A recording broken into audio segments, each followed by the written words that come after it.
Bonsoir et bienvenue à tous et toutes. Hello and welcome. Je m'appelle Gabriel Blanc et je suis le représentant pour l'Ontario sur le Conseil des Jeunes Verts du Canada. The Young Greens of Canada are really pleased to present our bilingual leadership town hall. We're super happy to be able to contribute to the leadership debate and give young members of the party the opportunity to ask their questions. I'd like to start by acknowledging the land on which the Green Party of Canada operates. It has been the home from time immemorial to the present day to many First Nations, Inuit, and Métis people. Pour moi, je vous rejoins depuis le territoire traditionnel des peuples Narragansett et Wampanoag et j'invite tous les candidats et candidates à reconnaître le territoire là où ils sont quand ils s'introduisent. Wherever you call home on Turtle Island, it is all Indigenous land. Our commitments must extend beyond acknowledgement into truth, reconciliation, and reparations. I'd also like to briefly express my solidarity with striking education workers in my home province of Ontario. These workers are taking a stand for livable wages, respect for working people, and their charter rights. Alors, le changement climatique, la crise du logement, certes, ce sont des problèmes qui affectent fortement les jeunes Canadiens et Canadiennes. Vous, les candidats et candidates, ont déjà répondu à plusieurs questions sur ces sujets. I'm proud that the Green Party of Canada is supportive of bold, progressive action on issues like climate change and housing. The Young Greens of Canada is an organizing space for young people who care about green values. And in that spirit, tonight's debate will be structured around questions submitted by members of the party under the age of 30. The topics that were selected are interesting and quite different from previous debates. Ce soir, le débat sera bilingue, c'est-à-dire que je vais poser des questions en anglais et en français, et les candidats et candidates à la chefferie seront censés répondre dans la langue de la question. D'après ce qu'on m'a dit, c'est un peu comme ça aux chambres des communes. Et enfin, n'est-ce pas le but d'avoir plus de verts et we'll start momentarily with opening statements from each of the candidates for 1 minute opening statements.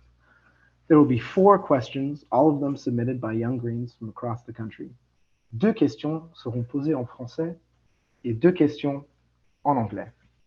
Les candidats et candidates n'ont pas vu ces questions d'avance et l'ordre des réponses a été choisi au hasard.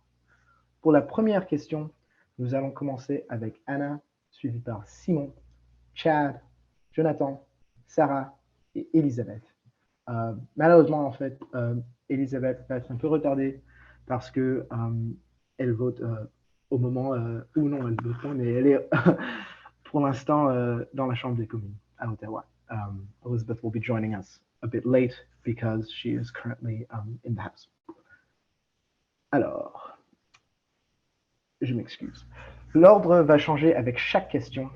The candidates will have 90 seconds to respond to each question. After every candidate has responded, the candidates will also have a 30-second right of response that they can use twice. So for 2 out of the 4 questions, they'll get to add an extra 30 seconds to respond to something another contestant has said. My friend and co-chair of the Young Greens of Canada, Stuart Hunter, will hold up this sign. Hold it up, Stuart. Which side of it am I holding? The 30-second one is the first, yes. This sign when 30 seconds remain to speak, and this sign when your time has elapsed. Finally, time permitting, we'll allow attendees to use the live Q&A function to submit follow-up questions to be asked by the host. So for the entirety of the evening, feel free to send questions to the host using the Q&A function. We will also use these, we'll time permitting, follow up with the candidates on these questions after the first part of the debate is over. And know that they go directly to me so they can be asked anonymously. Alors, s'il n'y a pas de questions des candidats et candidates, nous pouvons commencer avec les introductions. There are no questions from the candidates about any of the information I've shared.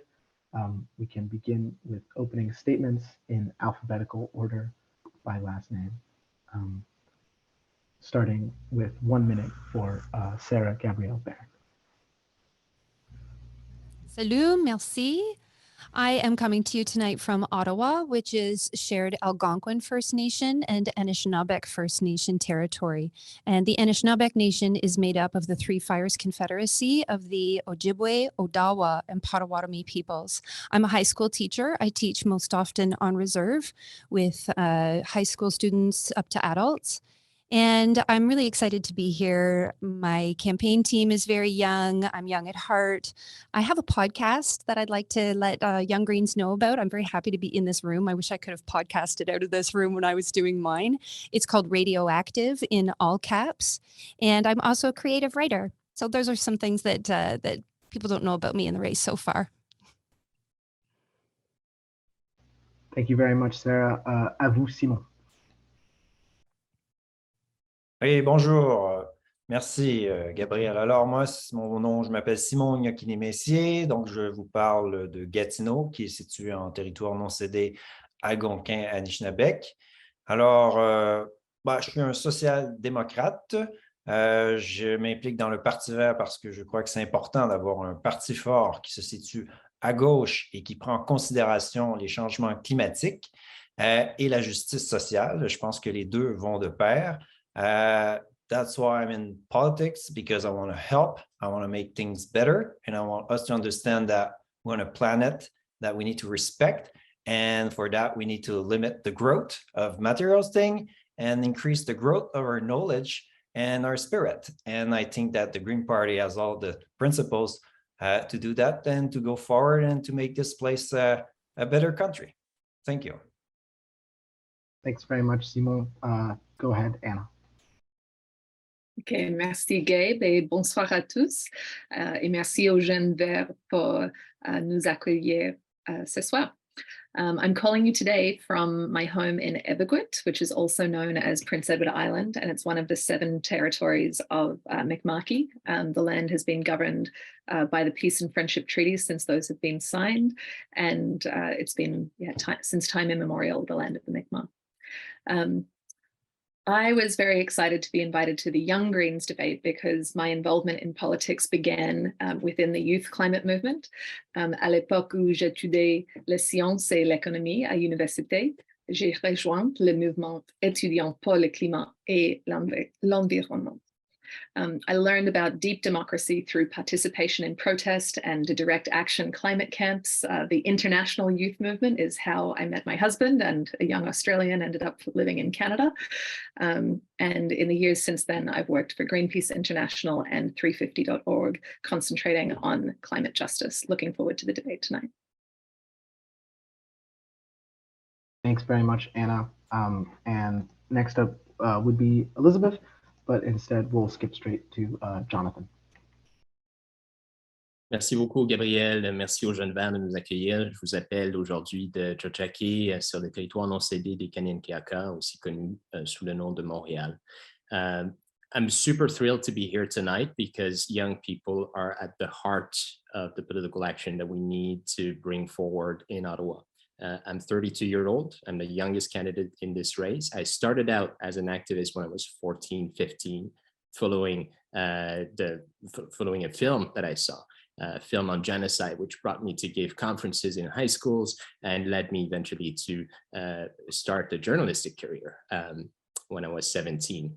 J'ai fait ça à un âge où tous les adultes me disaient non, c'est pas possible, tu peux pas faire ça, c'est trop dangereux, c'est des affaires pour les adultes, etc. Et j'ai persisté. Je sais qu'il y a énormément de force, de résilience au sein de la jeunesse canadienne partout à travers le pays. Il faut être en mesure de mobiliser cette force-là. Et ça demande des porte-paroles qui sont capables de connecter avec les jeunes d'aujourd'hui. Elizabeth and I are hoping to count on your support. Merci. Thanks very much. Merci, Jonathan. Et finalement, Chad. Donc, merci, Gabriel, et bonsoir à tous. Merci d'être là. Good evening, everyone. Thank you for being here. So my name again, Chad Walcott. I have 10 years experience in community organizing, politics, and social development. I'm someone who has a proven track record of being able to take an idea and bring it all the way to its implementation to have a positive and lasting impact for the communities that I serve. in community organizing. Oh, sorry, I'm getting feedback. You know, I started, que ce soit pour le combat pour l'accès à l'éducation abordable, quand j'étais justement dans les associations étudiantes à Montréal, to fighting to create, you know, revitalization of a neighborhood in Montreal that had the lasting impact of changing a lot that was intended to be a workyard into a multi-purpose event space and park. I've always had a positive impact on my community and known how to empower the people around me. I'm very excited to be here in the youth debate. I had the pleasure of helping many young candidates in the last 2018 election stay in the race and have pretty competitive scores in their first time in politics. And I look forward to discussing more of these issues with you all tonight. Thank you very much, Chad. Bienvenue, Elisabeth. Très content de vous accueillir. Merci. Elizabeth, we just went around and made 1 minute opening statements. If you could feel free to go ahead and Merci beaucoup. Je suis dans un trou. I'm in like a hole just outside of Parliament. Look, I'm so grateful to Young Greens for organizing tonight's opportunity for us to all speak directly to you about the importance of youth in the future of the Green Party of Canada. So as the oldest candidate, I'll just say that a gazillion years ago when I left Sierra Club of Canada, having made sure we had a youth wing, it was wonderful, Sierra Youth Coalition. They gave me an award and allowed me to use the title Youth Emeritus. So in that context, I'm still young. So I also was the leader of the party who came into leadership promising that we should have a youth wing of the Green Party. So Young Greens was in my campaign promises of 2006. Je suis absolument bouleversée par le travail des jeunes partout au Canada, particulièrement nous tous, comme Verts. Merci mille fois à tous les jeunes dans cette fois et toutes les autres façons que le Parti Vert et les jeunes du Parti Vert fait une chose tellement importante pour tous. Thank you very much. Merci, Elisabeth. Alors maintenant, pour la première question, just to remind you, you will have 90 seconds to answer this question, and you can use your right of response twice, and that will be 30 extra seconds. Okay. Alors, quelle est votre position sur les liens entre le Canada et la monarchie britannique? Est-ce que vous voteriez pour ou contre la motion soumise par le Bloc québécois pour couper ces liens? Et est-ce que vous voudrez que le Canada devienne une république comme Barbados il y a 1 an? Et alors, nous commençons avec Anna. OK, c'est une question surprenante, mais j'aime le topic. Je viens de l'Australie originellement, et en Australie, on a eu un référendum sur le topic de si le pays veut devenir une république,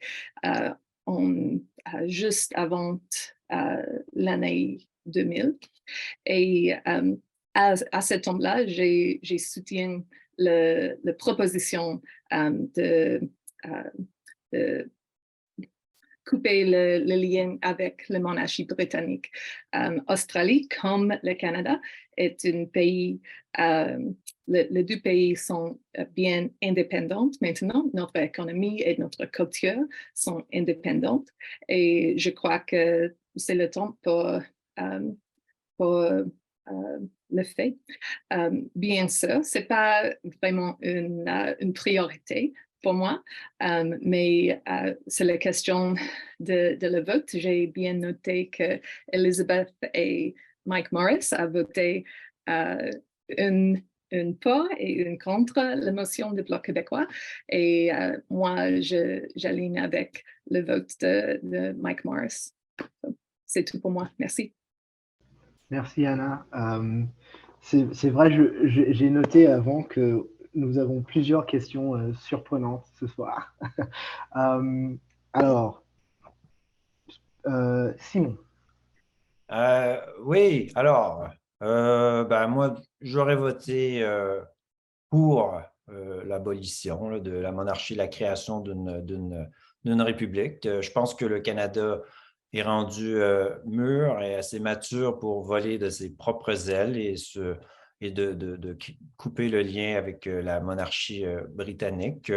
Je pense que c'est le processus normal des choses, mais je dis cela, comme le mentionnait Anna, je ne pense pas que ce soit la priorité. Donc, la fédération fonctionne, mais c'est quelque chose qui devrait être considéré et peut-être envisagé avec des plans très précis et une structure et une façon de le faire là, comme on sait le faire au Canada, puis comme les Britanniques savent le faire aussi, là, sans créer de situation conflictuelle, mais que ça pourrait se faire là, comme l'aboutissement d'une collaboration qui dure depuis longtemps. Mais je pense que le Canada opère comme un pays il est indépendant là, depuis le statut de Westminster en 1931. Et puis, bon, oui, 1867, mais on avait encore beaucoup de liens avec les Britanniques. Ensuite, 1982, il y a eu le rapatriement de la Constitution. Donc, on a pris nos distances tranquillement au fil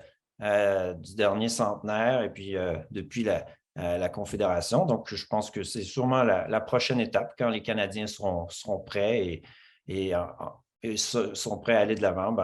Moi, je serai là également. Merci, Simon. Allez-y, Chad. Parfait, merci beaucoup pour la question. Pour moi, si c'était de ma personne, je voterais pour l'abolition de la monarchie. Cependant, la raison étant que je pense que toute monarchie est un peu un système archaïque qui ne représente pas tout à fait la démocratie canadienne, puis ne représente pas le potentiel que le Canada pourrait atteindre. Je crois qu'en tant que nation, on se doit d'avoir la conversation de si on reste ou si on quitte, mais ce n'est pas quelque chose que moi, tout seul, pour lequel je peux prendre la décision. En fait, ça serait un processus de consultation avec mes citoyens. Étant élu, je consulterai avec justement mes concitoyens de ma circonscription, puis j'amènerai à l'Assemblée ou à la Chambre des communes, en fait. Je me trompe toujours avec Québec, mais à la Chambre des communes, la décision que mes concitoyens m'auront donnée, le mandat qu'ils m'auront donné, justement. Anna a mentionné tout à l'heure que Mike et Elisabeth n'ont pas voté de la même façon, puis je pense que c'est de là que vient la beauté de la façon de faire de la politique des Verts, c'est qu'on n'est pas tenu par un whip de voter d'une manière ou d'une autre. On a l'opportunité de représenter nos concitoyens et nos membres de notre circonscription, et c'est ce que je m'engagerai à faire, peu importe mes valeurs personnelles. Donc, merci beaucoup. Merci, Chad. À vous, Jonathan. J'ai souvent dit à mes amis que c'était le temps de libérer les pandas royaux. On a des familles qui sont soumises à des conditions abjectes. Là, on les photographie, on leur met tellement de pression, là, les pauvres. Je pense que c'est le temps qu'on se libère justement de la monarchie constitutionnelle. Ça me paraît ahurissant qu'on y soit toujours. Ceci étant, puis là, on va rentrer dans les trucs un peu plus sérieux. Ce n'est pas une motion parlementaire qui va permettre de libérer ou d'amener le Canada en dehors de la monarchie. Ça demande une réforme constitutionnelle. Une réforme constitutionnelle, ce n'est pas quelque chose qui peut se faire non plus sur la base de consultations populaires avec les membres de notre circonscription. Ça demande évidemment l'approbation de toutes les provinces canadiennes dans le cas présent avec la question monarchique. C'est un processus extrêmement complexe. On le sait ici au Québec, on a vécu ça 2 fois, mais évidemment, le reste du pays l'a vécu également. Je pense qu'on a des débats et des questions beaucoup plus importantes pour les Canadiens présentement. C'est ce sur quoi Elisabeth et moi, on met l'emphase présentement, que ce soit les questions de représentation proportionnelle. Ça, c'est vraiment quelque chose qui affecte notre démocratie dans la vie de tous les jours, ou les questions d'inflation, les questions, encore une fois, de s'assurer que les jeunes aient une voix, une présence à Ottawa. Je pense que c'est essentiel. Donc, je préfère de loin mettre l'emphase puis mes énergies là-dessus, comme je sais que c'est le cas pour la plupart des membres du Parti vert. Merci. Merci beaucoup, Jonathan. À vous, Sarah. J'ai fait un promis aux membres qu'au commencement, quand je suis chef, quand je serai chef, je vais faire les séances ensemble virtuel où nous pouvons parler sur ce sujet important et les autres sujets. Mais il y a une voix que les autres ont oubliée et c'est les voix des autochtones. Alors, si nous voulons couper le relationship avec la couronne, toutes les lois de notre nation sont avec les autochtones et entre la couronne. Les nations autochtones pensent que leur relation avec la couronne est difficile, mais au papier, c'est le plus important. Ils disent au commencement, à 1763, qu'ils vont donner leur fidélité au couronne et le couronne va donner toutes les choses importantes et la protection entre les autres qui veulent leur terre. So that relationship with Indigenous nations and the Crown needs to be respected if we go forward into this conversation. And my promise to members is that in my first week as leader, we will begin to have policy table talks where... Je m'excuse, Sarah, vous avez plus de temps pour finir.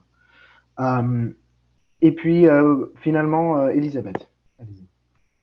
Oui, merci. Au début, je veux souligner la réponse de Jonathan Payneau parce que je suis tout à fait d'accord avec lui que le plus grand menace vers notre démocratie, ce n'est pas l'existence de monarchie, c'est l'existence de notre système de vote actuel. C'est un grave problème pour nous. Mais quand la question, c'est sur la monarchie constitutionnelle, comme Verts, maintenant, évidemment, nous n'avons pas une politique pour cette question.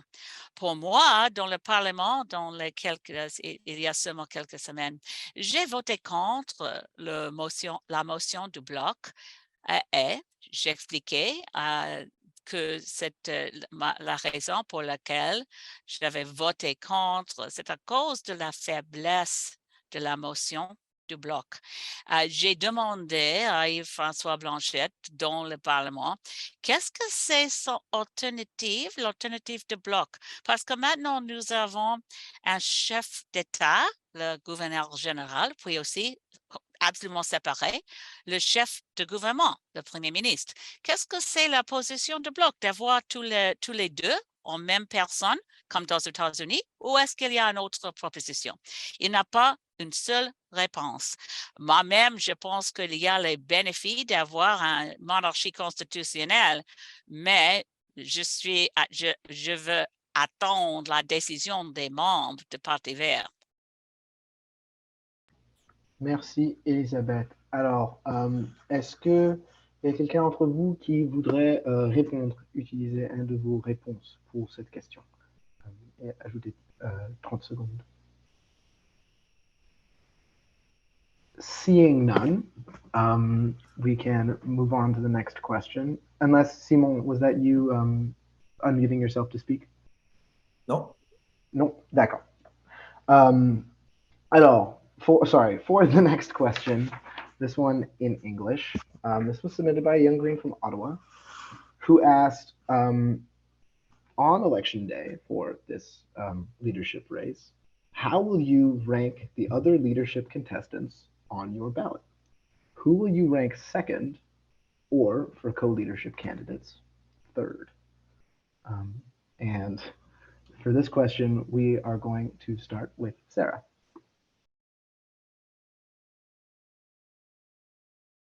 Sorry, Sarah, I believe you're still muted.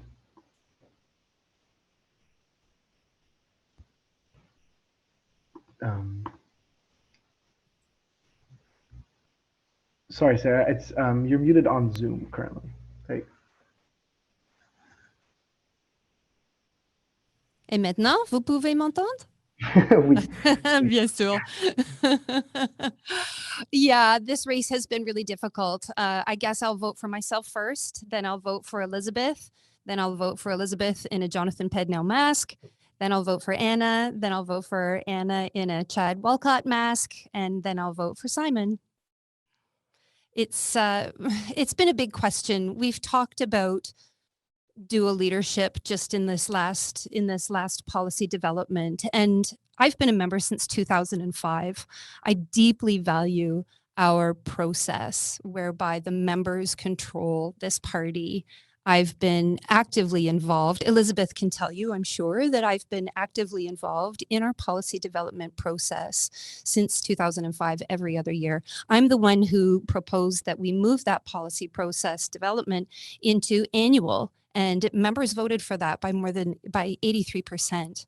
So I'm ready to evolve our party into a living, continual policy development process. It's all laid out in my 6-month plan, and it's got to ensure that it's still member driven. And there have been forces within this party to mute our member-made policy. And that's why you see on my platform that I always give the collective the credit. I'm always referencing back to that member-made policy book. We need to see it in order to believe it. So I find it a little bit hypocritical that we pretend that we are very true to democratic reform, and yet the way that this process is rolling out is undemocratic fundamentally. Thank you, Sarah. Next, we have Anna. Thank you very much. This is a great question. And one of the reasons that Chad and I are running on a co-leadership platform together, and this is something that we started thinking about even in January this year, before Elizabeth knew that she was going to be running. I had reached out to her to ask about co-leadership, and she was kind enough to connect me to co-leaders in other parts of the world. And we also asked at that time, how would this work under the current constitution? And we've checked it with against the constitution. We've checked it with the member-driven policy. We've checked it with Elections Canada. Our plan is to offer ourselves as leaders, and if either of us wins, we will appoint the other as deputy, which is within the current constitution of the party. And there's been a strong call from the members to advance in the direction of co-leadership. I'm the only one of the candidates who was actually in the room for the discussion at the last general meeting on the topic of co-leadership, and there was strong support for the concept, but it needed further development before the motion could be decided on and actually amend the constitution. To answer the question, the first 3 names on my ballot will be in this order. Number 1, Chad Walcott. Number 2, myself. And number 3, Jonathan Pedneau. And I believe that it's really important that the party turns over a new leaf at this time, and that we are seen to begin a new chapter and to move forward. And so, that's how I'll be ranking my ballot. Thanks very much, Anna. Next, go ahead, Chad. Thanks. Wearing my own mask as myself. It's unfortunate that certain candidates feel the need to complain about the process or call it undemocratic, because it absolutely is democratic. We are pitching a vision for the future of the party. We heard the members, co-leadership is something that's come up throughout our tour of the country as a positive, as something people are excited about, in a format that represents a broader democracy, a more direct participatory democracy. So we're excited at the process of engaging in that discussion as leader and deputy leader, acting as co-leaders with our members when the time comes, when Anna and I are elected as the next leaders of the Green Party of Canada. For myself, I would put Anna first, myself second, and I would actually put Jonathan Pedneau third. I believe that Jonathan has a very interesting record, a very soft-spoken way of talking. Though he lacks experience within the party, I think I would put my faith in him as third, because I do believe that we need to move forward as a party. We need to demonstrate renewal. And I think that Anna and I have the skills to bring that renewal and do the work of bringing the party into the next era. And so, again, wearing my own face as an equal partner to Anna, I look forward to doing the work to reinvigorate the party and take it to the next level. So thank you for the question. Thanks, Chad. Go ahead, Elizabeth. Thank you. Well, first of all, I do think it's really significant that Chad and Anna and Jonathan and I are presenting with a democratic and completely consistent with our Constitution approach that recognizes members are always going to be in the driver's seat. So our approach in this is to bring it forward first in the leadership race, but it's very clear if you check either Jonathan or my website for the process of how we go forward. We start with whoever becomes leader. Jonathan becomes leader. I'd be appointed deputy leader until such time as the members decide at a BGM to change the Constitution, or a special general meeting to change the Constitution to reflect co-leaders. I remember talking in Glasgow a year ago with James Shaw, who's co-leader of the New Zealand Green Party. Mike Morris was with me. We were asking really nitty-gritty questions of James, how it works. He's Minister of Climate New Zealand. He's co-leader of New Zealand Greens. I've had great conversations that have guided me in how we make the transition, particularly from Carolyn Lucas, who was in the same boat that I'm in now. She'd been leader for a long time, got elected in Brighton Pavilion, stepped down. It didn't go so well for the party. She stepped back up. Some said we need to turn over a new leaf, and it is a new leaf to have co-leaders. Absolutely it is. So you know what I'm going to do? Don't hate me. I'm not going to answer how I'm going to vote after Jonathan and me, because we're building a team and we want to get everyone here elected. All right, thank you very much, Elizabeth. Next up, we have Simon. Thank you. That's yes, that's a question, a delicate question, interesting question. Like, honestly, I didn't make my minds. I'm still listening. The other candidates are very competent, with a lot of ability, good speakers, and I'm keep learning from them and who they are. And personally, I didn't rank anybody. I'm gonna do that the day that I'm going to vote. I have an idea about each of them, but I'm still not there. I'm still listening. I'm still seeing how they acting. They don't see me as their number 2 or 3. That's now I just some of them just learned that, but that's part of the game. I hope you guys are going to see me as number 1. You could consult my website and get more information. For the co-leadership, I'm not against co-leadership. It's I think maybe we have put the cart before the horses here a little bit, because what happened if one's finished first, the other one finished 4th or 3rd, and then would we need another election for that co-leader because somebody would have finished second, and then so those questions, I think because of the way it was done, it's not totally clear, but I'll go with what the member decide, and that will be the result. And after at the next general meeting of the member, we'll be able to find solutions. Yeah, thank you. Thanks, Jonathan. You have the last word. Thank you, Gabe, and thanks for the question. I'll just answer briefly what Simon was saying about the unclarity of the plan, and I believe our plans, both for Elizabeth and I, but also for Chad and Anna, are quite clear. Whoever comes first will appoint the other as deputy leader, and there will be a process with the membership to bring this proposal for co-leadership forward. So the plan is absolutely clear, and it's been communicated repeatedly to members. And I'm sure that the 4 of us will be more than happy to answer any additional questions on that matter. I want to address briefly the comments made by one of the contestants early here.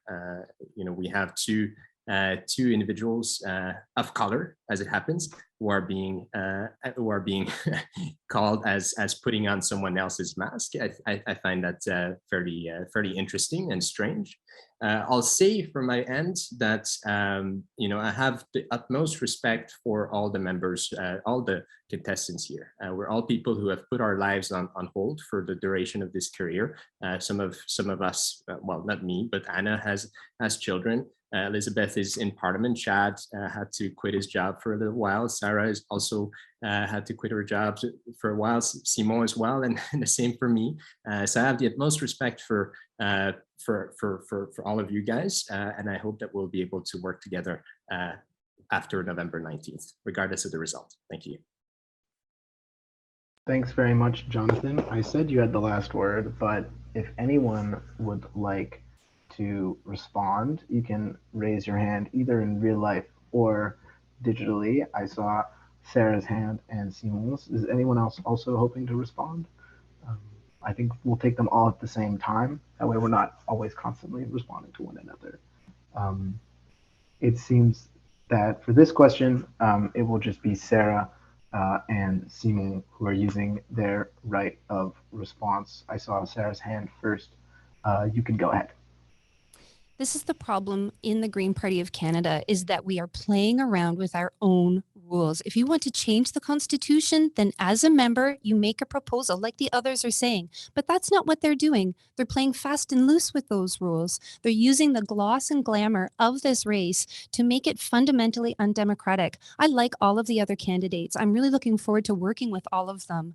And as a member who's been in this party for 17 years, we keep creating the same mistake. We have confusion in front of the media because if we can't follow our own constitution, then we have no right to ask Canadians to put their faith in us.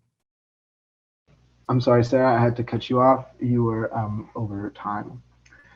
I'm sorry, I also see a hand from Anna. Anna, you can respond after Simon. Does anyone else just last call for using right of response here? That's it?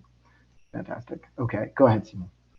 Yes, I just want to answer what Jonathan was saying. I don't say that their plan's not clear and their intention were not clear. I'm just saying, like, because the race was made for, like, you know, like not co-leadership, but for like independent, like candidates. It's like at the end we could have like one finish first, the other one third, and then yes, he's a deputy leader, but then after he became a co-leader without, you know, have been elected and when finished second or first or as a group. So I don't know, it just create but I will go with what the members decide. Thank you, Simon. Go ahead, Anna. Cool. So I'll just address within the Green Party's constitution, its bylaw, constitution and bylaws. Bylaw 6.3, the leader may appoint 2 deputies. There have been various people who've said this is unconstitutional, but if you actually read the constitution, there is no clause that what we are proposing breaks. And I would very much encourage people who are curious about the model to visit our website. I'm sure it's on Jonathan and Elizabeth's as well. At ours, you can go to keenanwalcott.ca and read the About Co-Leadership page. We've answered a number of the FAQs, and we have been clear that if one of us was totally rejected, we would reconsider. There's more to say. Thank you very much, Anna. OK, alors, pour une autre question en français, celle-là a été soumise par un jeune vert de Montréal qui vous demande nous savons que notre alimentation a d'énormes impacts sur notre santé, sur l'environnement et bien sûr sur le bien-être animal. Ne serait-il pas de la responsabilité du Parti vert du Canada, en tant que parti qui base ses politiques sur l'écoute de la science, d'avoir des discours abolitionnistes en termes d'exploitation animale? Et commençons avec Chad. Oh, merci, je vois que nous avons écrit la question dans le chat si vous voulez le regarder davantage. À vous, Chad. Donc, merci pour la question. J'ai un petit inclin à qui il l'a peut-être posé, juste avec le langage, mais je crois qu'en tant que Parti vert du Canada, on se doit d'être les chefs de file dans la revendication des droits des animaux, c'est sûr. C'est une question qui revient souvent, au moins à Montréal, dans nos discussions à l'AQPVC et dans des associations variées, justement. Puis je crois que c'est une question importante. Puis comme j'ai souvent mentionné dans les cercles de l'AQPVC et dans les mobilisateurs, parmi les activistes ici à Montréal sur justement le droit des animaux, c'est quelque chose en tant que chef que j'aimerais investir, de donner les ressources nécessaires aux groupes qui veulent revendiquer et qui veulent développer des politiques et les mettre dans notre livre politique de façon permanente, de leur donner les ressources et l'espace pour justement avoir ces débats-là et créer une majorité au sein du Parti vert du Canada pour que ça fasse partie de notre plateforme courante. Parce que justement, le Parti vert, on se doit de créer des espaces sains et bien pour les humains, mais aussi tous les êtres vivants. On a une responsabilité de, comme j'ai dit, d'être des chefs de file dans ce domaine. Et je vais donner les ressources aux activistes et aux membres qui veulent discuter de ça, d'amener ça à une assemblée générale et de faire en sorte que ça fasse partie de nos politiques permanentes. Donc, merci beaucoup. Merci, Chad. À vous, Sarah. Et Sarah, je m'excuse, vous êtes encore sur mute.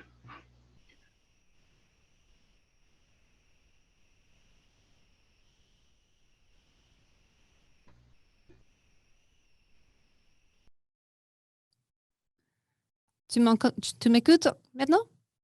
Oui, d'accord. Quel dommage.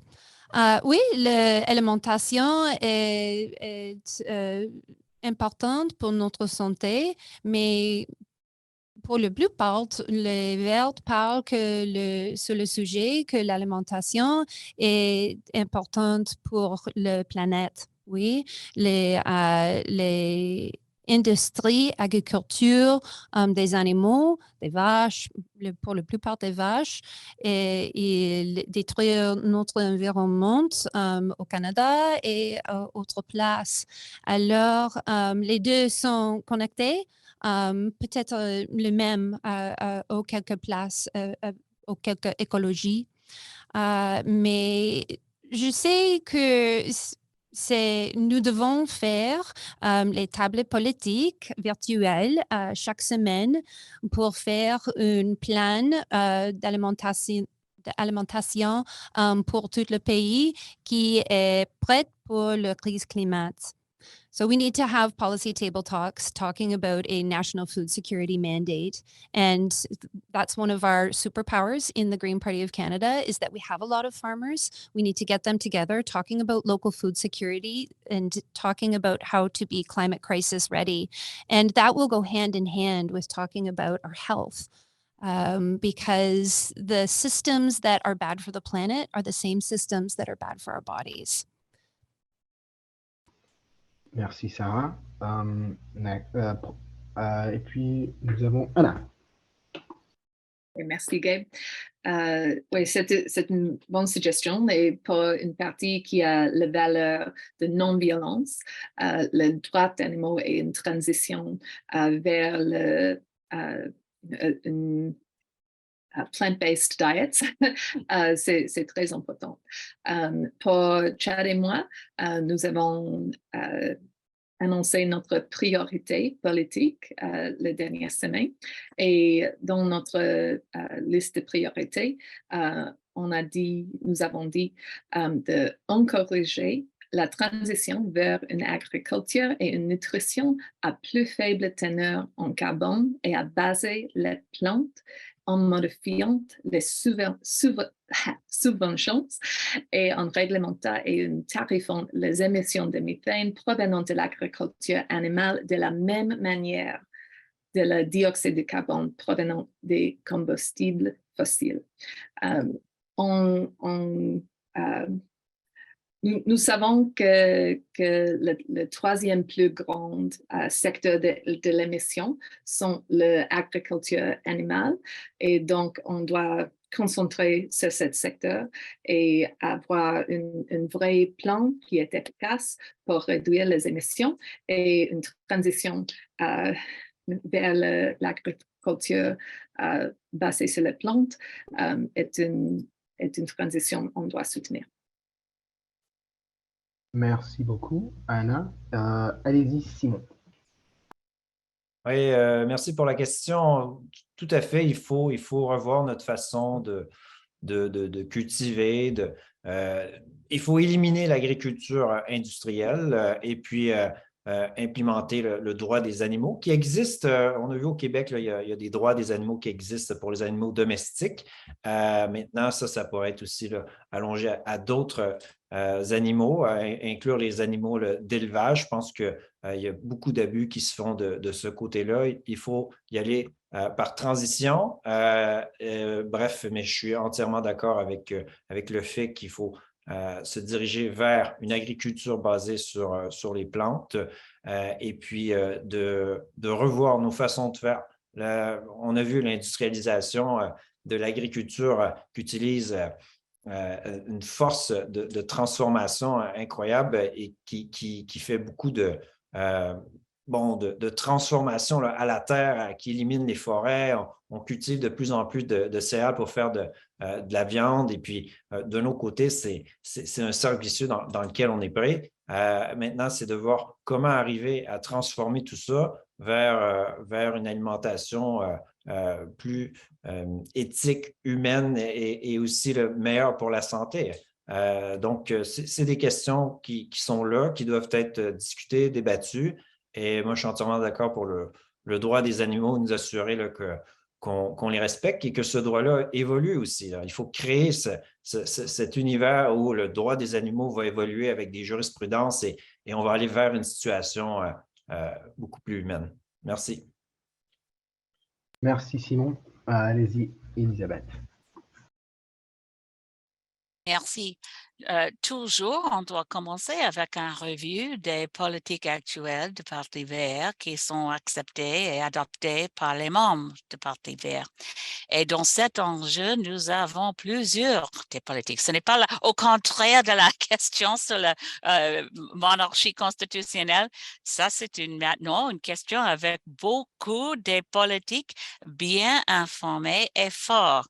Nous avons comme un parti, c'est clair que le Parti vert a les politiques plus fortes que tous les autres partis sur la question des droits des animaux, puis aussi sur les questions contre l'industrie agriculture industrialisée. Par exemple, en 2019, dans notre plateforme, nous avons proposé l'élimination de l'exploitation bétail industrialisé. Ça, c'est clair et on doit faire plus pour communiquer ça. Un de nos problèmes comme Verts, c'est que nous avons les politiques extraordinaires, mais c'est toujours, nous avons le problème que dans les élections, nous n'avons pas réussi d'expliquer nos politiques et de stresser les politiques plus fort comme ici pour l'agriculture régénératrice et écologique et biologique, parce que ça, c'est nos politiques actuellement. Merci, Elisabeth. Et finalement, Jonathan. Je suis entièrement d'accord avec ce qu'Elisabeth a dit. On a des politiques très fortes sur ces enjeux-là. On a besoin de réfléchir à notre consommation de manière générale, que ce soit en termes de la consommation alimentaire d'une part, mais aussi de la consommation de nos vêtements, de nos habitudes de vie plus généralement dans ce pays-ci. On est un pays qui est extrêmement privilégié. On a grandi pour la plupart d'entre nous dans ce luxe, dans ce privilège qui est basé en grande partie sur l'exploitation animale, sur l'exploitation de la force de travail de bien des gens ici au pays, mais aussi à l'étranger, à l'extérieur du Canada. C'est le temps qu'on revoie nos systèmes économiques, qu'on ait des discussions adultes avec l'ensemble des Canadiens sur la nécessité d'avoir une économie circulaire, une économie qui est plus rapprochée justement des lieux de production et des lieux de consommation. On peut arriver à bâtir un monde plus juste. On a les politiques pour le faire, mais comme Elisabeth le dit, on a besoin de les communiquer de manière efficace et constante. C'est pour ça qu'Elisabeth, comme chef au Parlement, elle peut faire avancer ça. C'est pour ça que moi, comme chef à l'extérieur du Parlement, je peux continuer à me promener à travers le pays pour justement communiquer sur ces enjeux-là. Mais on doit aussi lever des fonds. Il faut qu'on puisse embaucher des professionnels qui peuvent nous aider sur les questions de social media, de médias sociaux, social media. On a un méchant travail à faire. Ça va demander de l'argent. Il faut qu'on lève les fonds pour ça. Et Elisabeth et moi, on est probablement la meilleure équipe pour le faire de manière rapide dans les prochains mois. Merci, Jonathan. Alors, est-ce qu'il y a quelqu'un ou plusieurs de vous qui voudraient utiliser votre réfutation juste pour vous rappeler? Anna, Simon et Sarah, vous avez une réfutation qui reste. Chad, Jonathan et Elisabeth, vous en avez deux. Est-ce que vous voudrez utiliser vos réfutations? Sinon, nous pouvons continuer for the next question, back into English. this question was asked by a young green from Toronto, who says that many individuals, especially young people, 2S LGBTQIA plus people, Indigenous people, and racialized people, have found the upper levels of the Green Party of Canada to be a hostile environment. How would you address this as leader or as co-leaders? And the first person, I'll just remind that if anyone has follow-up questions, if they ask them in using the Q&A function, they might actually be asked to the candidates, but if they ask them in the chat, they will remain. So that, yeah, we can start on the question about the internal culture of the Green Party, beginning with you, Simon. Yes.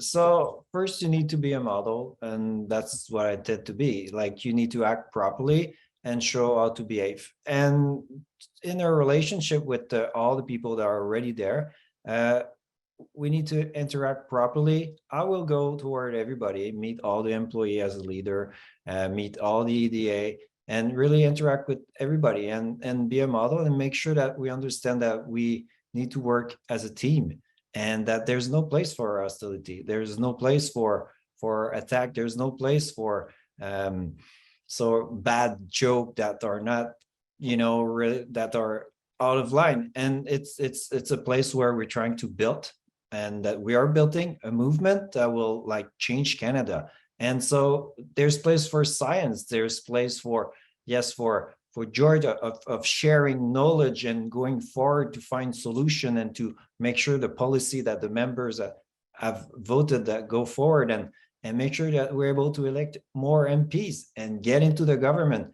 and make things move. And to do that, we don't have, times to lose with hostility. We need to work together, understand. And if it's not clear, take the time to ask questions. Why are you saying that? I don't get it. Like, we don't, and understand each other and work as a team, like I said, because that's how we're going to go forward and find what we agree on, and things that we're not on the same page, we have to go back to it later on. And that's how I would like make things go forward. Thank you. Thank you, Simon. Next, we have Elizabeth. Thank you.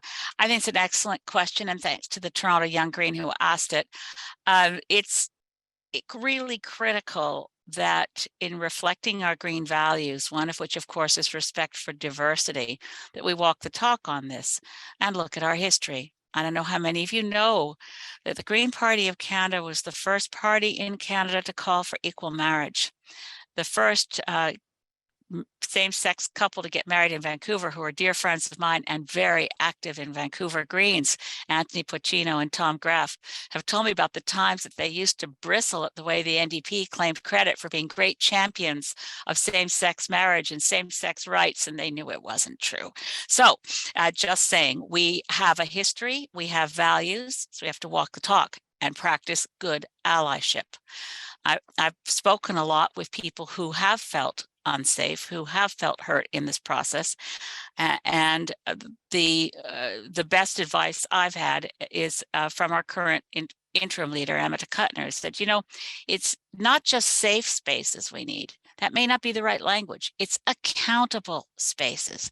People who don't know how to do things and really respect the LGBTQ plus community, well, give them a chance to learn.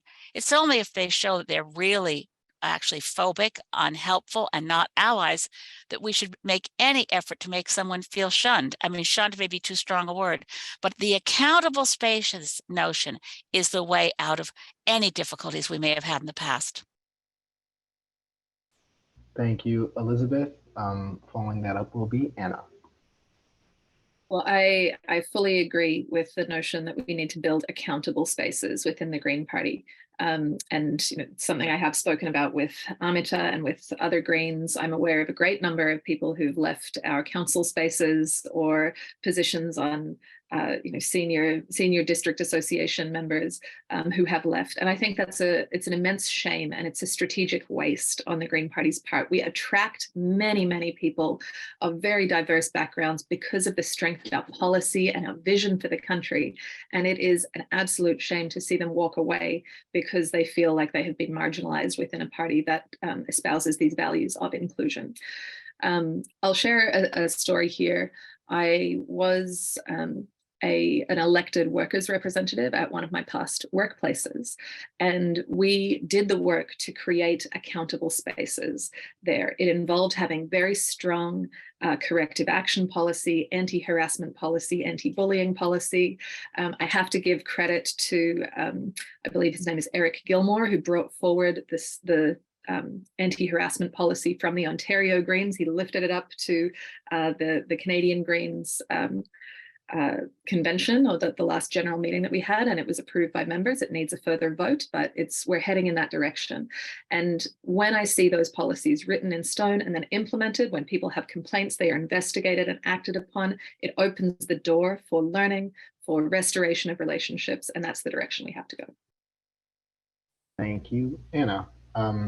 Go ahead, Jonathan. I'm grateful for the question. I'm a young gay guy, as most of you will know already, and a man of color as well. My experience of the Green Party isn't much different from my experience of Canada more generally. We are a subset of Canadian society, and Canadian society continues in certain corners to harbor visions and thoughts which are thankfully not representative of the majority, but which are harmful and which create spaces where distrust can brew, and where harmful attacks that go way beyond jokes and harmful behaviors can be brought forward. And we need to build these accountable spaces.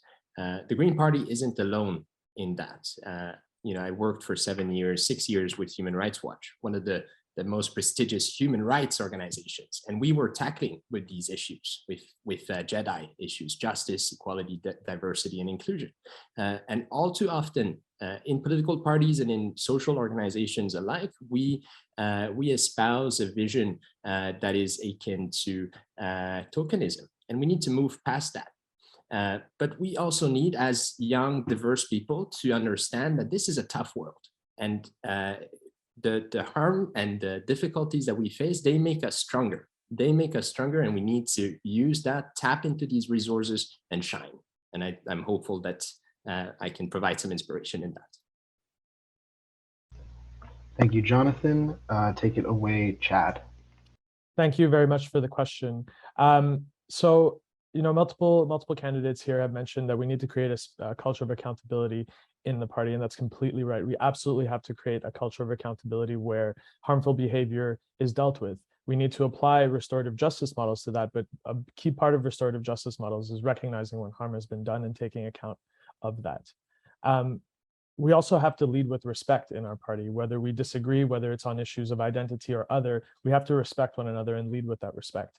But we have to, first and foremost, if we want to attract people of diversity, whether it be ethnic diversity, whether it be LGBTQI2+, whether it be indigenous communities, we have to, if we want to attract these people to our party and retain them, we have to create structures for them to meaningfully contribute to the policy process and to the growth and betterment of our party. And I'm happy to say that I've already begun doing that work here in Quebec with the AQPVC. We created a diversity committee, which has 3 subcommittees, one for LGBTQI2+, one for Black and people of color, and one for Indigenous communities, because these are distinct voices, distinct communities with distinct visions, and they must have a space in the party to express their view and have us understand and grow as a party. As leaders, Anna and I commit to creating these structures within the Federal Council as well. We have the Indigenous circle that advisory committee, that already exists. We'd like to create a Black caucus. We'd like to create a committee for LGBTQI2+, and go farther than simply having talking circles. We want to have people actually meaningfully contribute to the process. Thank you, Chad. Sarah, you can round us out. Can you hear me? Awesome. So I have 3 specific ideas laid out in my 6-month plan and in my Wisdom to Change document that's available on my website. And one is providing right off the bat a very professional reporting and supporting system. So if you want to fill out a Google form, if you've experienced an aggression or a microaggression, whether it's from within the membership or from without, from another political institution per se, or the media, that you'll get a call within 5 hours, and that there will be a pre-laid out system of pathways that the complainant can choose. It is 2023, and as a professional organization, we do need an incident reporting system that does more than just report, that supports. I also bring forward the idea that a lot of the other leadership candidates have echoed, which is an idea of solidarity spaces. And I'm not just dreaming this up. There are Greens who tried this during 2021, and it's a great idea. And I'd like to build on those experiences from 2021. And most importantly, I have been talking about restorative justice. And there are Greens who've been using listening circles when there's inter-member conflict out in the Kootenays since the beginning of the Green Party of Canada. And it's a real question of why we haven't tried this yet in the 13 years that Elizabeth was leader. Why were we not doing this? Why have we become a more hierarchical and a less decentralized grassroots organization? What do healing circles look like? When Lorraine Reckmans and Crystal Brooks left the party deeply hurt by actions from other members, why did we? I was very concerned that the Indigenous Peoples Advisory Circle might be shutting down. I'm very happy to know that it's. I'm sorry, Sarah, you were over time. So with all the candidates having made their statements, why don't we see if anyone wants to use their right of response? This is the last question that you have the opportunity to do so. So it seems like most everyone does. I saw, I believe, Anna, then Sarah, then Jonathan, Simon, and Chad. So let me just, Anna, Sarah, Jonathan, Simon, and then Chad. Started, oh, and Elizabeth. Okay, everybody, fantastic. I love a spirited discussion. Why don't we start with you, Anna? Sure. Everyone wants to use their time, the time that's allowed. I will say one of the things we have to be cautious of within the Green Party is this idea that the environment is really important, and therefore all of the issues of social justice and inclusion are less important, and we should sort of sweep them to the side when people raise concerns. And I want to name that this sort of urgency mindset where we can only attend to our highest priority issue can actually backfire on us, because when we don't invest in creating safe spaces, when we don't invest in listening, it undermines our capacity in the long term. Thanks, Anna. Next up, Sarah.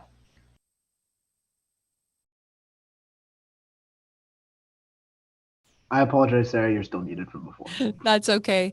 So within the restorative justice framework, you can have listening circles, you can have healing circles, and you can have community justice circles. And when at the beginning of this race, when we had a kickoff with a really unfortunate mislabeling of Amita Kuttner's pronouns, the other candidates wanted to make a press release calling for an independent investigation. And I knew that that would see a exodus of volunteers. And so I called Amita and we talked, and I asked for that language to be switched to restorative justice. Unfortunately, the introductory sentence became, make no mistake, this was no slip of the tongue. I'm sorry, Sarah, that was your 30 seconds. Next, we have Simon.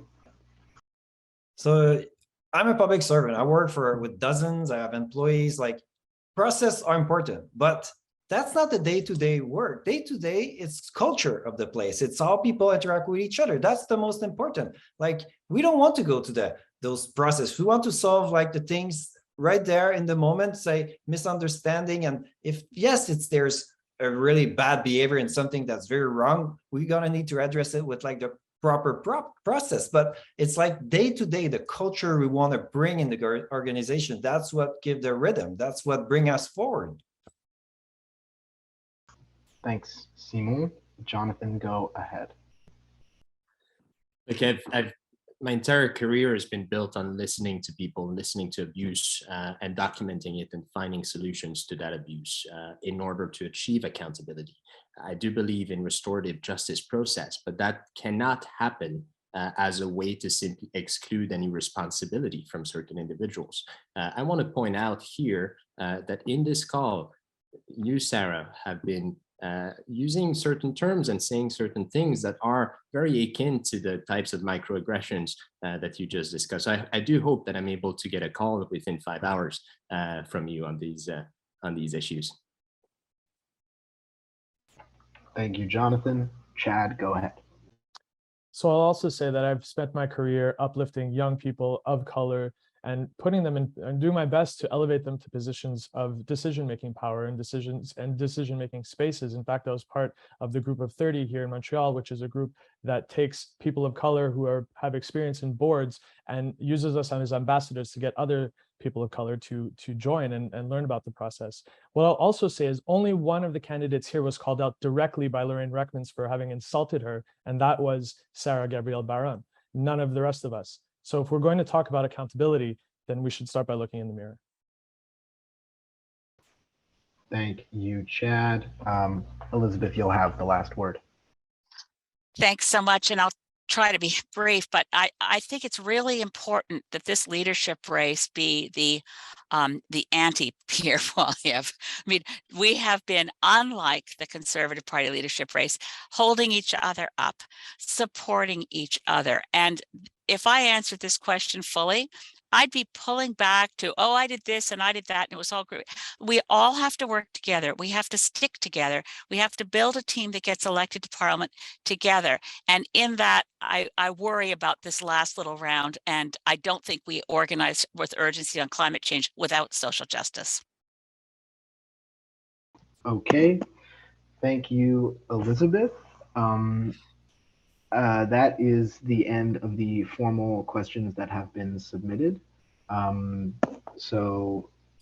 Sarah, I see your hand. Unfortunately, I think we're going to do one right of response per round, and you are also out of your right of responses.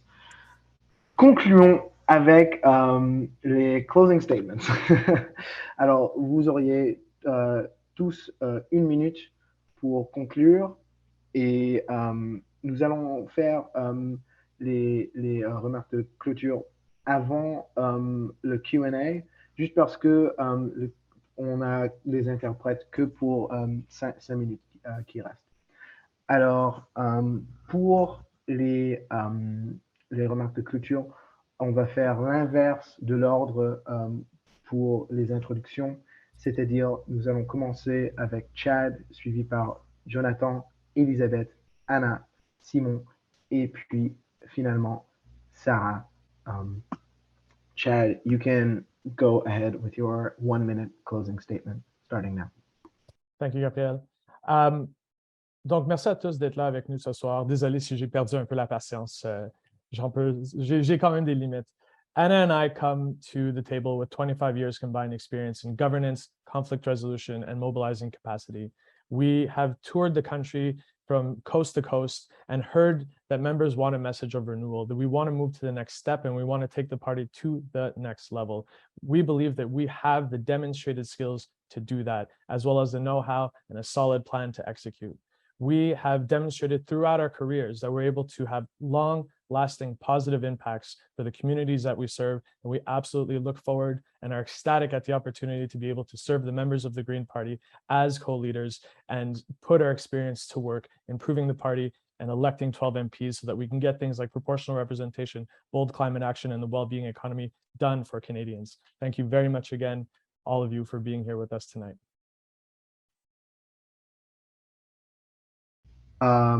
Et alors, pardon, je m'excuse. Jonathan, allez-y.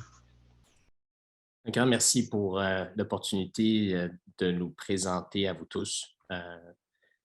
Comme la plupart d'entre vous, je pense, j'ai peur. J'arrive en politique avec la peur au ventre parce qu'on fait face à un monde qui est instable, un monde qui fait face à une guerre en Europe, qui fait face à des conflits, à des inégalités qui croissent à l'étranger comme à l'intérieur du pays. Ça fait 14 ans que je les couvre dans différentes zones de conflit comme journaliste et comme chercheur pour les droits de l'homme, puis je suis convaincu que la solution à tout ça, elle est politique. The solution to the troubles that we are faced with is political. We need to have a strong Green Party of Canada from day one, with a strong presence in Parliament and outside of Parliament to rebuild the party and face what will be the most important election of the many previous years, the one which will defeat Pierre Poilievre. And we need a strong team to be able to do that, and I hope we can count on your support. Thank you, Jonathan. Go ahead, Elizabeth. Grand merci tout le monde. Je veux dire un grand merci particulièrement pour... Oh, j'ai un problème avec la traduction. Pardonnez-moi. Je suis tellement fière de le Parti vert du Canada. J'adore le Parti vert du Canada. Et je connais bien que nous avons les problèmes actuels, mais ce n'est pas si grand de rendre un défi difficile pour nous comme nouveaux chefs, comme Jonathan et moi, comme une équipe. I really do believe the problems we've faced are solvable. And I also think a lot of them may have to do with the fact that we've dealt with the last number of years in COVID. Do you think about it, all of you members who are on, and over 100 of you, thank you for sticking around. We haven't had a chance for any of those members to sit in the same room with a leader. And I think Jonathan Pegno is what we need in the future of the Green Party. I am so inspired by him. I'm so inspired by his bravery and all the conflict zones he's gone into around the world.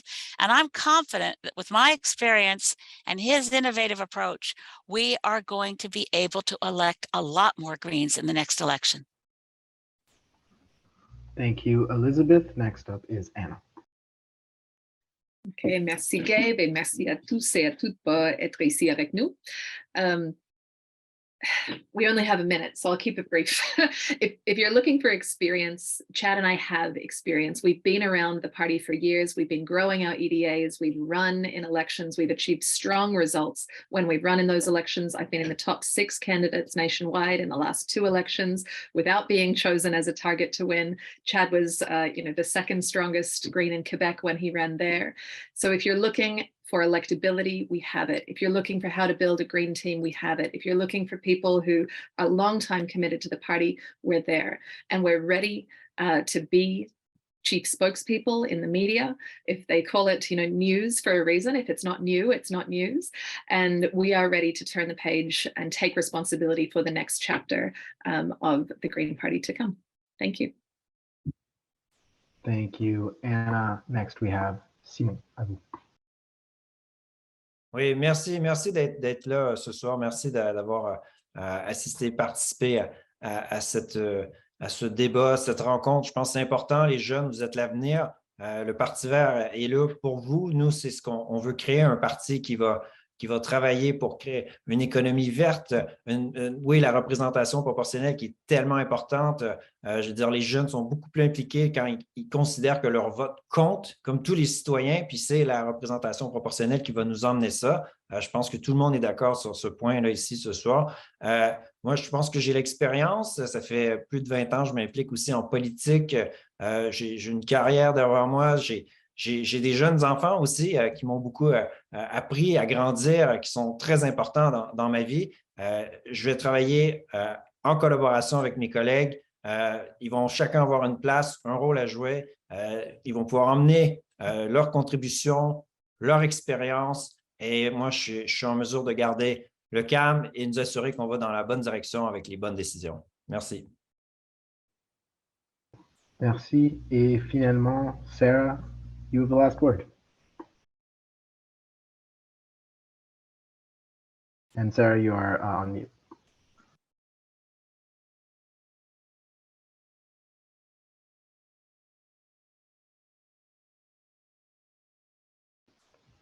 I'm sorry. Technical difficulties. I've been devoted to the Green political movement when I was 17 years old. I truly believe that the Green movement globally represents humanity's hope for survival. However, the image that we have presented at the level of the Green Party of Canada has been very unorganized, bouleversé, c'est le mot en français. And this race has been an example of that. And I'm sorry, Chad and Jonathan, if my words hurt you, but this race has hurt me as well. And the image that we create needs to be rules-based. It needs to be organized. It needs to be professional, and it needs to recognize that our base is our volunteers. The era of celebrity-based politics is over in the Green Party of Canada. We need to elect a leader who gives the collective the credit every step of the way. All right. Thank you very much, Sarah. And thank you to all of the candidates. Nous sommes à 75 minutes. We are at 75 minutes. That's how long we have the interpreters. And so that's why we had to quickly wrap up the formal question asking portion. We've received a couple of questions in the Q&A, one of which is very important to me personally that I would be very interested to hear you answer. I know you all made closing statements, mais je vais vous demander de juste rester un peu plus longtemps pour répondre à cette question, peut-être ces deux questions. This first question, and if you don't mind, we're going to do it in the order of the first question, just for the sake of fairness, the first question that was asked. This question is from a young green from Nipissing, and it's about young greens. They ask, I would like to know your expectations on the future of building trust within the party, especially when it comes to engaging youth. And do you have a plan to restore and facilitate a meaningful relationship between the federal and provincial parties? You'll all have 90 seconds. And there will not be rights of response for this one. Just a quick Q&A. Well, I think I was first in the first question. You were, yes. Sorry, thank you for clarifying. All good. I think we've spoken to a number of provincial leaders, not all of them yet, but it is clear that in the last few years they have needed to strategically choose to distance themselves from the turmoil of the federal party because it would have affected their own electability. And I don't fault them for having made that decision. We need to get our governance in order. I used to be the president of the Prince Edward Island Green Party for 2 years. And in those 2 years, we built a strong governance foundation so that we didn't just have one elected Green, but we built a governance foundation that allowed us to attract strong candidates, knowing that there would be professional processes in place. And now we have the official opposition in Prince Edward Island is Green. It's the first and only province anywhere in North America where that is the case. And it's on the foundation of good governance. We also have, engaged youth in the party, and it's not through treating them as a token and saying, we need, a couple of youth representatives to add diversity. It's real engagement and real involvement. And in our team, the volunteer team, which continues to grow for the Keenan-Walcott campaign, we have everybody from their early 20s to their late 70s who are out there on the phones with us. And it's, we know how to build safe spaces because we do it in practice. So yeah, please do check out our 6-month plan and also our policy priorities. You can find them on our website, keenanwalcott.ca. Thanks, Anna. Based on the order from the first question, next is Simon. Yes, thank you for the question. Youth are very important. You're the future. You're the one who's going to manage the country in like 20, 30, 40 years.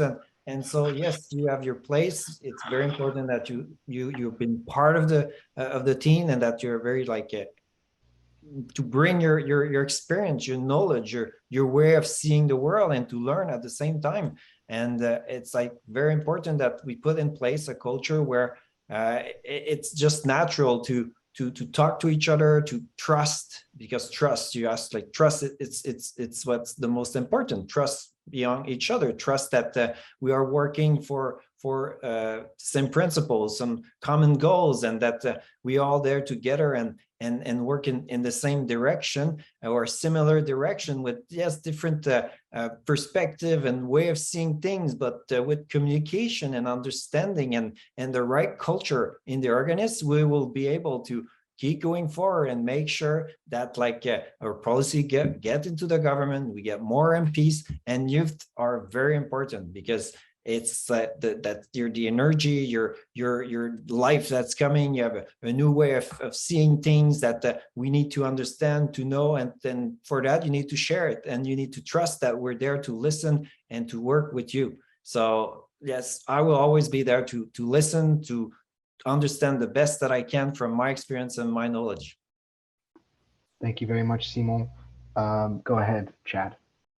Thank you very much. So as Anna mentioned, we put out quite some time ago our 6-month plan on how to rebuild the trust and how to rebuild our governance structures to make them stronger and founded on more inclusive and more democratic principles earlier in the campaign. What I want to talk about, though, is, in speaking with members during our cross-country tour, one of the elements of trust that members expressed they felt was missing was transparency. We need to make sure that our fund and our council are putting out the minutes of their meetings so that members can consult them. We need to open up the processes so that we're working smarter, not harder. And instead of having committees that are only built up of members who are on council, open that up to the membership and include more membership and more youth representation in these committees to not only increase transparency, but to increase the knowledge base of how these structures work and how they're supposed to work, so we can have sustainability and create a pipeline of leaders within our democratic structures. And that's what Anna and I specialize in, is creating leadership and creating leaders who can create other leaders. As I mentioned on multiple occasions during this debate, I've dedicated my entire career to elevating youth representatives, to making sure that young people have a voice in politics. It's something I've written about extensively throughout this campaign, and I want to put those practices to work in the Green Party as leader and as co-leader with Anna Keenan. Again, we have the experience to do it. We are people who build movements. We are people who build strong governance and democratic processes that include diverse voices around the table, and we're ecstatic at the opportunity to do that as leaders. Thank you. Thanks, Chad. Go ahead, Jonathan. Thanks for the question. Look, I love the Young Greens. I think the work you guys do is fantastic, but what I would love even more is to have all of you, if not many more of you, in Parliament, right? It bothers me to keep hearing from a number of people that, young people are the leaders of tomorrow, and we're going to form them and we're going to train them. They are out there in the schools, in the universities. They are active members of their community. They are on the front lines of the fight against climate change. They are the Greta Thunberg and the local activists who are striking every Friday. They have a clear view of where they want to bring this fight forward. They are participating in Extinction Rebellion, and in many ways they should be in Parliament. It's our job to convince them that their place is in active politics, that their place is in Parliament where they can legislate. We need to build our party to bring it to such a level that it can actually elect more people, more Greens, and especially more young people. Now, when it comes to the trust within the party, we need to meet up. We need to meet up. I think it's crucial, and we've explained that in our 6-month plan. Elizabeth and I will, very early on after being elected, gather all the various individuals who are participating in these structures together to meet for the first time face to face, to have dinner together, to cook together, to walk in the forest together and get to know each other. Because right now, most of these meetings have been happening on Skype, on Zoom, and it's not enough to build trust. Thank you, Jonathan. Go ahead, Sarah. The way to build trust in the party is to be true to our key principles and our constitution. And when I joined in 2005, we were talking about a 1/3, 1/3, 1/3 funding structure that would see the electoral district associations and their grassroots regional cooperatives being the seat of power in this party. And that's what my 6-month plan and my platform that's been out since the first week of this race says, is how to empower. And they're already doing it. They don't need to be brought to school. They just need to be supported in their grassroots efforts that they're already doing. And with respect to the Young Greens, one of my most things that I look forward to the most being in the leader's office is creating a committee of all stakeholders to ensure that within the next 5 years, hopefully sooner, we will have a Greens on campus on every campus, every college and university in the country. And that is going to come from young Greens and older Greens who started their campus organizations. And I've been speaking with some already, and there's some really cool ideas. So that will be a goal of mine in the Leaders Chair. And so these flows of communication between the Leaders Office, the electoral district associations, their regional level associations, and the Greens on campus, those flows of information need to be happening constantly. And in order to have confidence in our organization and for Canadians to have confidence in us, we need to have cohesive political messaging. And again, it needs to be a rules-based system that's true to our Constitution. And I'm the only leader in this race and in the last one who none of them were providing a. I'm sorry, Sarah, you are over time. And for the last word, Elizabeth, go ahead. Thank you. It's a great question. First of all, thank you for the Green from Nipissing for asking this question. Building trust is not a good answer that can fit into 90 seconds, particularly when there's the second part of it about making sure we're working well with our provincial cousins. But let me just say, building trust, exactement comme Jonathan a dit. C'est une question personnelle. C'est de connaître quelqu'un d'autre personnellement dans un contexte amical. We need to be able to be together in spaces where we get to know each other and people say, oh, I trust that person. I actually love that person. C'est une question de tous les politiques des partis verts sont vraiment racinés dans l'amour. Everything about the Green Party is building on an energy that is a positive energy of love. And that is what we need. I'll also say that speaking of love, all the provincial leaders are friends of mine and I love them. Naomi and Sonia and David and Mike and Peter and all of my friends across the country. We've worked together for years and there weren't these divisions. No province ever hid the federal party from them up until 2019 when I stepped down. So I'm not saying it's all about me by any means. I completely agree with Sarah. It's the collective. But we are one family, although we are separate legal entities. And we need to love each other like family. The way I love Jonathan like the son I never had, because after all, he's 32 and I'm 68. But anyway, he's got a really good mom. He doesn't need me. What he needs is a partner in politics. And I am his equal partner in politics. Okay, thank you very much, Elizabeth. That concludes our Young Greens of Canada debate. It's 8:28. We are right on time. How exciting is that? Thank you, first of all, to the GPC staff, to Robin and to Bridget for helping the Young Greens of Canada organize this. Merci beaucoup aux interprètes, même s'ils ne sont plus là, pour votre aide ce soir. Merci à vous, les membres du Parti vert du Canada, pour assister à notre débat. Thanks to the Young Greens who supported us by sending in very interesting and I think fresh questions. And thank you to the candidates for a spirited and productive discussion. You can follow the Young Greens of Canada on social media. Young Greens Can on Twitter, Young Greens of Canada on Instagram. You can also email myself, gabriel.blanc@greenparty.ca, if you would like more info on getting involved in the Young Greens and helping us organize. Merci à tous et toutes. Bonne soirée et bonne chance aux candidats et candidates. Merci.